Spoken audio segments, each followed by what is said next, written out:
Mergers, acquisitions and amalgamations. What are these three terms? Are these same or different?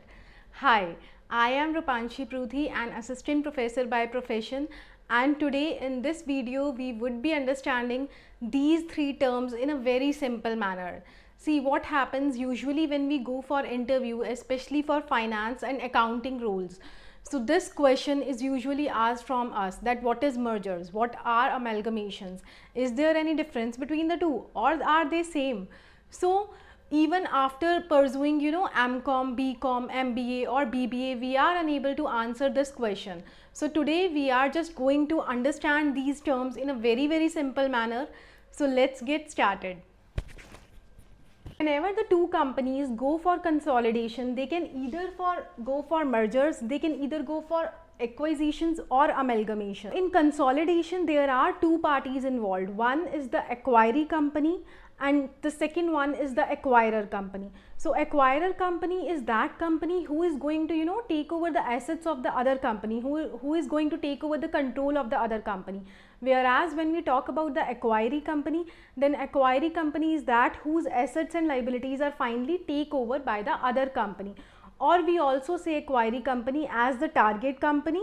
Okay, so now we are going to understand how merger is different from acquisition and how acquisition is different from amalgamations. So when we talk about mergers, what happens in the case of mergers is that there are two companies involved.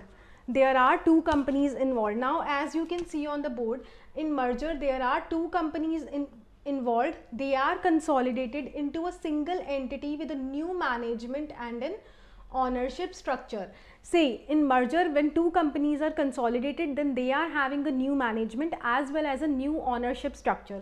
Okay, but what happens is that the assets and liabilities of the absorbed company, or you can say the target company or acquiring company, are consolidated with the acquirer company, right?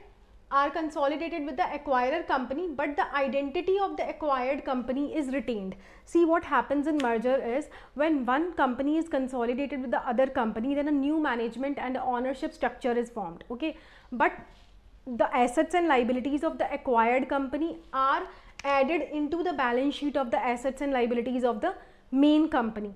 But even after adding the assets and liabilities of the target company into the main company, the identity of the target company is not dissolved. The identity of the target company is retained in the market. Let's take an example, because with an example it would be more clearer to you. See, let's take the example of Walmart and Flipkart. There was a merger between Walmart and Flipkart in mid 2018. In mid 2018, if you remember. Then in this they have done the merger. Now the identity of the Flipkart is retained. Its identity is not dissolved. Though its assets and liabilities are merged with that of a Walmart, but its identity is still retained in the market.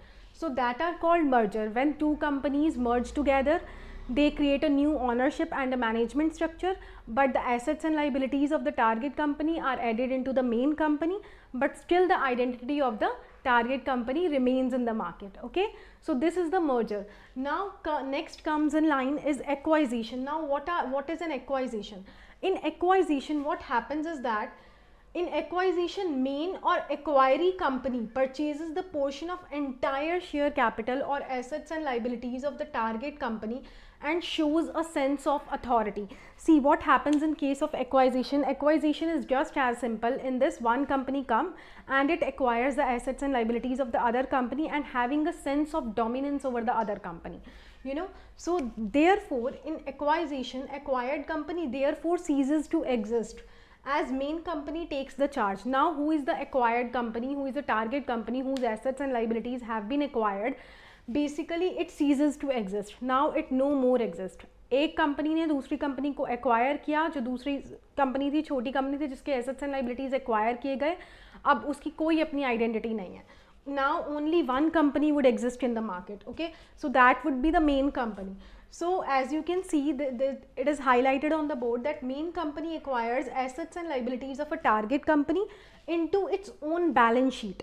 Now let's take an example of this. For example, the Sun Pharmaceuticals acquired the Ranbaxy Limited. Now, if you see that, you won't find the Ranbaxy in the market. Why? Because Sun Pharmaceuticals have acquired the Ranbaxy Limited. So, this is how the acquisition takes place. When one company acquires all the assets and liabilities of the other company, and all the assets and liabilities of that other company are added into its own balance sheet. So, in acquisition, what happens is that the company whose assets and liabilities are acquired, it doesn't exist now, it no more exists now. This is how the acquisition is different from mergers.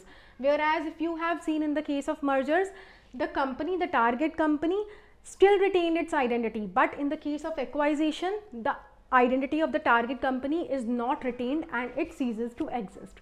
Now comes to the third category, that is the amalgamation. Amalgamation is altogether different from all these two types. It is basically a kind of a merger in which two or more companies join hands to create a new entity. Out of two, a third new company is formed and a new balance sheet is formed containing the asset and liabilities of both the companies. See what happens in the case of amalgamation. Amalgamation is a very friendly in nature. दो companies आती हैं and they join their hands together to create a third new company. For example, let's take an example of that. Maruti India, it's an Indian company. It collaborated with Suzuki and they come into collaboration and they started the third company, that is Maruti Suzuki India Limited. So this is how the amalgamation works. In amalgamations, no one is controlling each other or no one is having dominance on each other, you know. It's just as simple, दो companies आई, दोनों ने एक third नया business start किया. So this is amalgamation and it is altogether different from the mergers and acquisitions. Now you also might have heard the term takeovers. Now what are these takeovers? See, takeovers basically are a kind of acquisitions. What happens is that, you know, when takeovers are in friendly manner, when acquisition is done with the willingness of the target company whose assets and liabilities are going to be acquired, then it is known as acquisition. But when without the consent and willingness of the target company whose assets and liabilities we are going to acquire, and we acquire its entire management without its willingness, then it is known as takeover, and it is usually known as hostile takeovers, because you know takeovers are not friendly in nature or they are not done by willingness, you know, they are done by the circumstances. So although the consolidation, when the companies consolidate with each other, there are several reasons behind consolidation, like, you know, reducing operating cost, expanding into new markets, or you know reducing the overall cost of the management, or you know, increasing the profitability of the company. So there might be several reasons behind the consolidation, but the major differences I have told you that in case of mergers दो companies consolidate होती हैं और जो हमारी जो पुरानी company होती है उसकी ऑनरशिप भी रिटेन्ड रहती है. बट इन केस ऑफ एक्वाइजिशंस एक कंपनी दूसरी कंपनी को एक्वायर कर लेती है टोटली, एंड वो जो कंपनी एक्वायर्ड की गई है वो बिल्कुल भी एग्जिस्ट नहीं करती अब. And where as in the case of amalgamations दो कंपनीज आती हैं और वो एक थर्ड नई कंपनी इंट्रोड्यूस करती हैं और एक नई बैलेंस शीट फॉर्म होती है. So only in the case of amalgamations, new balance sheet is formed. Whereas in the case of acquisitions, no new balance sheet is formed. The balance sheet is rich in nature. Of which company? The company who has acquired all the assets. Okay.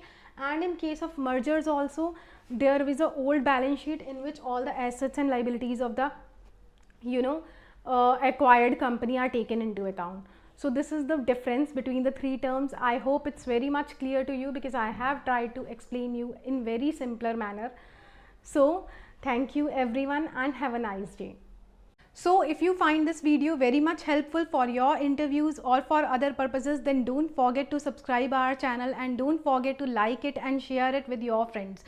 You can also comment in the section. In case if you have any topic जो आपको लगता है कि आप समझना चाहते हैं या फिर आपको लगता है कि इसके ऊपर एक डिटेल्ड एक्सप्लेनेशन होनी चाहिए, then please let me know. You can type in the comment section. I'll definitely make a video over that topic with your name.